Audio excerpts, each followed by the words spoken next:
भूखे मरते हैं।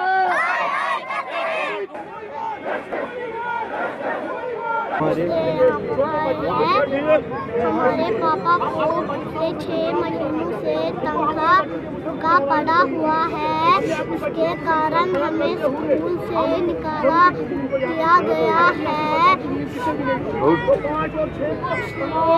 हमारे पापा को तनख्वाह वापस किया जाए। पिछले 21-22 महीनों से तनख्वाहों से महरूम है। हमने सरकार से भी इंतहाई मुतालबा किया था, पुरजोर मुतालबा किया था कि हमारी तनख्वाह वागुजार की जाए, लेकिन सरकार टाल मटोल पॉलिसी इख्तियार की हुई है। आज का जो यहाँ पे प्रोटेस्ट आप देख रहे हैं, बच्चे खुद यहाँ पे आ गए हैं, ये फाका कशी से मर रहे हैं, इनके पास स्कूल की फीस नहीं है।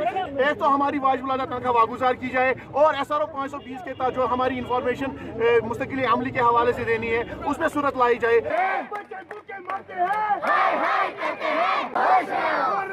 होश में आओ।